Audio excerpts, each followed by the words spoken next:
Hello everyone, welcome to another video. आज हम discuss करने वाले हैं सी एस आई नेट के जून 2019 के सॉल्यूशंस। दिसंबर 2019 के ऑलरेडी डिस्कस करे हैं, तो हमने टोटल नेट के 4 पेपर्स के सॉल्यूशन डिस्कस कर लिए हैं। ये 5th पेपर है जिसके हम डिस्कस करने वाले हैं। सो पार्ट बी के हम सॉल्यूशन डिस्कस करेंगे एब्स्ट्रैक्ट अलजेब्रा के। So before moving further, video like कर दें, शेयर कर दें एंड चैनल सब्सक्राइब कर दें। Calculate okay. तो लेट्स स्टार्ट। जैसे आपको अभी तक पता ही चल चुका होगा कि एब्स्ट्रैक्ट में पार्ट बी में 3 क्वेश्चन आते हैं और पार्ट सी में 6 क्वेश्चन आते हैं। तो हम पार्ट बी के सोल्यूशन डिस्कस करने वाले हैं जून 2019। ओके। एंड हमेशा क्वेश्चन आने के बाद पहले खुद से ट्राई करिए जो भी आपको लगता है, और उसके बाद एक्सप्लेनेशन देखिए। इससे आपको पता चलेगा कि आपने क्या चीज़ मिस करी और क्या चीज़ नहीं आपने सीखी क्वेश्चन। ठीक है। और इम्पॉर्टेंट पॉइंट्स नोट डाउन करते रहिएगा जो बाद में आपको रिकॉल करने में मदद करें। तो क्वेश्चन है, किसी भी integer n greater than equal to 1 के लिए 3 चीज़ डिफाइन है। dn है number of positive divisors of n, vn define है number of distinct prime divisors of n, and wn define है number of prime divisors of n counted with multiplicity. Okay. जैसे कि अगर p एक prime है तो positive divisors कितने होंगे? सिर्फ दो, 1 और वो प्राइम खुद। ठीक है, तो 2 होगा डी पी के बाद। Number of distinct prime divisors कितने होंगे? और जो वो हो जाएगा 1। ठीक है। और अगर प्राइम का स्क्वायर की बात करूँ तो भी एक ही हो जाएगा, क्योंकि एक डिस्टिंक्ट प्राइम डिवाइजर सिर्फ एक ही होगा, वो प्राइम पी। ठीक है। एंड काउंटेड विद मल्टीप्लिसिटी करेंगे तो जब पी स्क्वायर केस में करेंगे तो 2 हो जाएगा, और पी के केस में सिर्फ 1 ही रहेगा क्योंकि वो उसमें एक ही प्राइम। ठीक है। तो हमसे पूछा गया कि अगर n 1000 या 1000 से बड़ा है तो डब्ल्यू एन की वैल्यू ग्रेटर टू होगी और डी एन लॉग एन से बड़ा होगा, या एक ऐसा एन ज़रूर होगा कि डी एन 3√n से बड़ा होगा, या फिर डी एन इस बाउंड के बीच में होगा। ये डब्ल्यू एन और डब्ल्यू एन सेम है तो डी एन और डी एन भी सेम। ठीक है। तो सबसे पहले हम एग्जाम्पल लेंगे और कोशिश करेंगे ज़्यादा से ज़्यादा ऑप्शन डिस्कार्ड करने की और बचे हुए ऑप्शंस को बाय डेफिनेशन प्रूव करें। ठीक है। ओके। तो सबसे पहले हमने कोई भी प्राइम ले लिया जो 1000 से बड़ा। कोई भी प्राइम अगर 1000 से बड़ा है तो उसके लिए डब्ल्यू एन की वैल्यू, यानी जो number of distinct prime divisors होंगे वो हमेशा 2 होगा। ठीक है। तो डी एन की वैल्यू हो जाएगी, कोई भी अगर हम प्राइम लें इस तरह, तो काउंटेड विद मल्टीप्लिसिटी के साथ जब हम प्राइम डिवाइजर्स इसके काउंट करेंगे तो वो सिर्फ 2 ही है। ठीक है। तो डी एन और डी एन हो जाएगा 2, क्योंकि डी एन में आएंगे जितने पॉजिटिव डिवाइजर्स हैं वो अगेन पॉजिटिव डिवाइजर सिर्फ 1 और वो प्राइम खुद। और जो log 1000 की वैल्यू होती है वो 3 होती है। और log x इंक्रीजिंग फंक्शन है x ग्रेटर देन 1 के। तो जो पहला कह रहा है कि अगर n greater than equal to 1000 है and W N greater than equal to 2 है तो डी एन जो है वो log n से बड़ा होगा। मगर यहाँ पे डी एन क्या हो जाएगा? 2 है, और log n की वैल्यू 3 से बड़ी होगी, क्योंकि 1000 पे log की वैल्यू 3 है तो 1000 से बड़े के लिए 3 से बड़ी होगी। मगर यहाँ पे क्या हो रहा है? गलत हो रहा है, डी एन तो log n से बड़ा नहीं आ रहा, तो ऑप्शन में क्या हो गया? गलत। ठीक है। एक एग्जाम्पल से डिस्कार्ड। अच्छा, दूसरा हमने लिया n को लिया 30 एंड m को लिया 8। तो डब्ल्यू एन और डब्ल्यू एम दोनों की वैल्यू 3 है, यानी distinct prime divisors multiplicity count करने के साथ जब हम करेंगे तो वो दोनों ही केस में 3 आएंगे। मगर डी एन की वैल्यू 8 आएगी और डी एम की वैल्यू, डी एन और डी एम सेम है। पार्ट डी में क्या कह रहा था कि अगर डब्ल्यू एन और डब्ल्यू एन सेम है तो डी एन और डी एम भी सेम है। ये चीज़ गलत है इस एग्जाम्पल से। सो 2 एग्जाम्पल से 2 ऑप्शन गलत। अब आते हैं आगे ऑप्शन। अच्छा, अब ये ऑप्शन आपको एक बहुत अच्छा पॉइंट सिखा के जाएगा, सेकंड ऑप्शन। ठीक है। इसे टॉ फंक्शन जो बोलते हैं वो यही फंक्शन। तो टॉ फंक्शन का रिजल्ट है डी एन, यहाँ पे टॉ एन को रिप्रेजेंट कर रहा है कि ये 3√n से बड़ा होता है। ओके। तो अगर एन स्क्वायर नहीं है तो हर एक डिवाइज़र के लिए जो भी √n से कम है एक कॉम्प्लीमेंट्री डिवाइज़र होगा।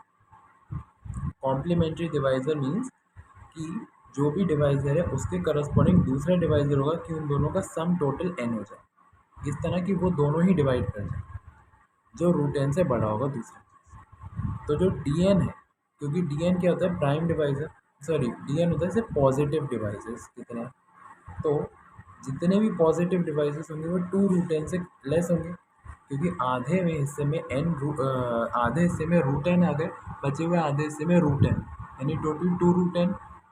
तो वो 2√n से कम होंगे। ठीक है, क्योंकि √n ही जो डिवाइज़र होगा। अगर n स्क्वायर है तो हर एक डिवाइज़र लेस और इक्वल टू हो जाएगा, क्योंकि अब स्क्वायर है तो √n जो होगा वो भी एक नंबर हो जाएगा, इंटीजर हो जाएगा इनफैक्ट। तो एक ही कॉम्प्लीमेंट्री डिवाइज़र होगा जो √n से बड़ा होगा। तो जो डी एन है उसकी वैल्यू लेस और इक्वल टू 2√n हो जाएगी, उससे बड़ी नहीं होगी हर एक एन। पर ऑप्शन बी में कहता है कि डी एन जो है वो 3√n से बड़ा है, वो ऑप्शन हो गया गलत। तो इसीलिए ये ऑप्शन हो गया गलत।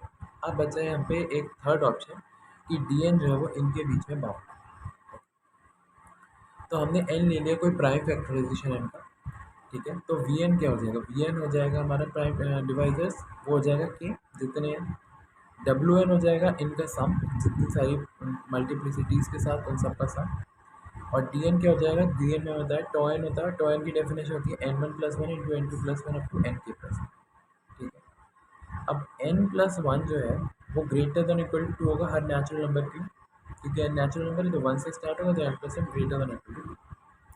तो 2 पावर वी एन हो जाएगा 2 पावर के, यहाँ पे क्योंकि वी एन के उसको हम लिख सकते हैं 2 का प्रोडक्ट के टाइम्स, दैट इज लेस और equal to n1+1 n2+1 up to n के प्लस 1, क्योंकि एन आई सारे नेचुरल नंबर है।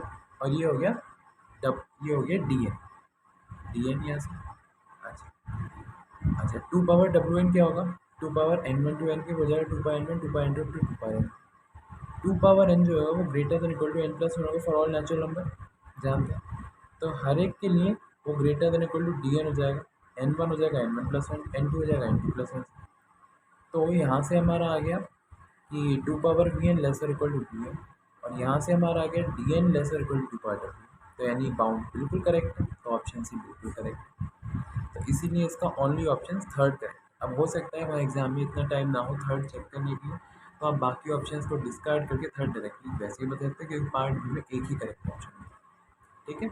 और यह सिर्फ डेफिनेशन यूज़ करिए और कुछ भी यूज़ नहीं किया। अगर आप सिंपल डेफिनेशन यूज़ करेंगे तो यहाँ से आपको रिजल्ट मिल गया कि टॉ एन जो है किससे बाउंडेड होता है, और टॉ एन लेस और इक्वल टू 2√n होता है, ठीक है। अब चलते हैं सेकंड क्वेश्चन। यहाँ पे मैट्रिक्स इसका एक सेट है SB01 टाइप की, जहाँ बी इंटीजर है एंड S प्लस या माइनस में कुछ भी हो सकता है। तो बोला है कि एक ग्रुप बनाएगा, अबेलियन ग्रुप बनाएगा, हर एलिमेंट डायगोनलाइजेबल होगा ओवरसी, या फाइनाइटली जनरेटेड ग्रुप होगा मल्टीप्लिकेशन, ठीक है। क्या चीज़ होगी वो बताएं। तो क्लियरली आइडेंटिटी से बिलोंग करता है। अगर ए और बी दो एलिमेंट ले उनका प्रोडक्ट करे तो वो इसमें और इन्वर्स बिलोंग करे, तो सब ग्रुप टेस्ट से ये मल्टीप्लिकेशन में ग्रुप बनाएगा। बी ए कैलकुलेट करें तो बी ए और ए बी सेम नहीं है, मतलब नॉन अबेलियन ग्रुप है मल्टीप्लिकेशन। पर सेकेंड ऑप्शन क्या कहते हैं, अबेलियन ग्रुप अंडर मल्टीप्लिकेशन, तो ऑप्शन हो गया गलत, अबेलियन नहीं है। आगे चल, एलिमेंट लिया 1001, जी में आइगन वैल्यूज 1 और -1 है, मगर अलजेब्रिक मल्टीप्लिसिटी 1 की 2 है, और ज्योमेट्रिक मल्टीप्लिसिटी अब नलिटी है, देखेंगे a माइनस लैम्डा आएगी, a माइनस आएगी वो आएगी 1, इक्वल नहीं है मतलब मैट्रिक्स डायगोनलाइजेबल नहीं है, तो यानी आपका थर्ड ऑप्शन भी फॉल्स होगा। अच्छा, एडिशन में ग्रुप बनाने के लिए जीरो मैट्रिक्स होनी चाहिए, मगर वो है ही नहीं, क्योंकि डायगोनल पे 1 है एलिमेंट, तो ऑप्शन ए भी फॉल्स। वैसे फाइनेटली जनरेटेड का तो आप देख सकते हैं कि 1001 एंड -1101 इससे जनरेटेड हो जाएगा हमारा, तो जी फाइनेटली जनरेटेड ग्रुप होगा अंडर मल्टीप्लिकेशन। और नहीं तो आप डायरेक्टली देख सकते हैं कि अगर पहले 3 ऑप्शन सही नहीं है तो चौथा डेफिनेटली करेक्ट होगा। और अगर चेक करना है तो यहाँ चेक कर सकते हैं कि जी इन दोनों एलिमेंट से ही जनरेट होगा, जहाँ पे S 1 या -1 में चीज़, तो जी पूरा इन्हीं से जनरेट हो जाएगा, तो फाइनेटली जनरेटेड ग्रुप हो जाएगा। ओके, बहुत ज़्यादा ईजी सा बेसिक सा question. Moving to the last question ring से आ गया। कम्यूटेटिव रिंग विद यूनिटी है, कौन सा स्टेटमेंट ट्रू होता है। अगर फाइनेटली मेरी प्राइम आइडियल है तो फील्ड है, फाइनेटली मेरी आइडियल्स है तो फाइनाइट होगा, पीआईडी है तो हर सब रिंग विद यूनिटी पीआईडी होगी, या अगर इंटीग्रल डोमेन है जिसके पास फाइनेटली मेनी आइडियल्स है तो फील्ड। एग्जाम्पल लो और डिस्कार्ड करो सबसे पहला था, ठीक है। तो हमने रिंग ले ली Z4, आइडियल्स कितने होंगे टॉ एन, जेड एन के आइडियल्स टॉ एन होते हैं यानी 3, फाइनाइट है, मगर आर फील्ड नहीं है, क्यों, क्योंकि इंटीग्रल डोमेन नहीं है। Z4 इंटीग्रल डोमेन नहीं है, क्योंकि हम जानते हैं जेड एन फील्ड होती है फिनॉली पेन इज प्राइम। तो ऑप्शन ए जो कहता है कि फाइनाइटली मेनी प्राइम आइडियल है तो फील्ड होगी, ऑप्शन गलत। अच्छा, अब हमने रिंग ले ली रैशनल से, आइडियल सिर्फ 2 ही होते हैं क्योंकि फील्ड है, फील्ड के बाद 2 ही आइडियल होंगे, मगर ये इनफाइनाइट फील्ड है, तो ऑप्शन बी जो कहता है कि फाइनाइटली मैनी आइडियल्स हैं अगर, तो आर भी फाइनाइट होगा, ऑप्शन गलत। तो दो एग्जाम्पल, 2 ऑप्शन गलत। अच्छा, अब रैशनल्स एक फील्ड है, क्यों फील्ड होता है तो हम जानते हैं क्यू एक्स ई डी होता है, और E D implies P I D करता है। अच्छा, अब जेड एक्स क्यू एक्स की एक सब रिंग है जिसमें यूनिटी है 1, मगर Z x P I D नहीं है। हमने पिछले क्वेश्चन में देखा था कि Z x P I D नहीं है, क्योंकि हर आइडियल प्रिंसिपल नहीं, और आइडियल था x कॉमा 2 से जनरेट, क्योंकि प्रिंसिपल नहीं। तो ऑप्शन सी जो कहता है कि अगर R एक पीआईडी है तो हर सबरिंग विद यूनिटी पीआईडी है। पर यहाँ पे क्या है, Q x P I D है, इसकी एक सबरिंग जेड एक्स जिसमें यूनिटी भी है मगर वो पी आई डी नहीं है, तो ऑप्शन सी फॉल्स। तो 3 एग्जाम्पल 3 ऑप्शन, ये बहुत स्टैंडर्ड एग्जाम्पल है जो हमने लिए। बच्चा लास्ट ऑप्शन डायरेक्टली टिक कर सकते हो, कुछ चेक करने की जरूरत नहीं। देख लेते हैं फिर भी कि अगर इंटीग्रल डोमेन के पास फाइनाइटली मेनी आइडल है तो वो फील्ड हो जाता है। तो बहुत इंपॉर्टेंट रिजल्ट है जो यहाँ से आपको मिलता है, ठीक है। तो आर एक इंटीग्रल डोमेन है जिसके पास फाइनाइटली मेनी आइडल्स, तो हमने एक एलिमेंट ले लिया रिंग और चेन ऑफ आइडल्स कंसिडर करें। फाइनाइटली मेनी आइडल्स हैं तो जो चेन ए पावर एन आ रहा है और ए पावर एम आ रही है कहीं ना कहीं इक्वल होगा, जहाँ एम और एम एन से बड़ा है मान लीजिए, ठीक है। तो इसका मतलब हम A power N into A power M minus N into R minus में जीरो लिख सकते हैं for some R belonging to ring R. अच्छा, अब इनका प्रोडक्ट जीरो है और इंटीग्रल डोमेन है, तो ए पावर एन जीरो होगा या फिर A power M minus N unit होगा। A power N zero divisor मतलब ए जीरो डिवाइजर, और ये यूनिट मतलब ए यूनिट। तो हर एलिमेंट या तो यूनिट या तो जीरो डिवाइजर, क्योंकि इंटीग्रल डोमेन है तो हर एलिमेंट यूनिट ही होगा क्योंकि जीरो डिवाइजर होंगे ही। हर नॉन जीरो एलिमेंट यूनिट, तो फील्ड डन। तो अगर इंटीग्रल डोमेन के पास फाइनाइटली मेनी आइडल्स हैं तो वो एक फील्ड बन जाती है। Commutative ring with unity given था, ये इंपॉर्टेंट, ठीक है। तो इंपॉर्टेंट रिजल्ट नोट करते रहिएगा इन रिजल्ट्स को, क्योंकि इन्हीं पे क्वेश्चन रिपीट होकर आ जाता है। आई होप सारे एग्जाम्पल्स सारे क्वेश्चन समझ में आए। कोई भी डाउट हो, कोई भी कमेंट हो, सजेशंस हो तो कमेंट्स में रख दीजिए। Don't forget to like this video, share it with your friends and subscribe to the channel crack it, and I will see you soon again 6 PM जब पार्ट सी के solutions हम discuss करें। Thank you very much.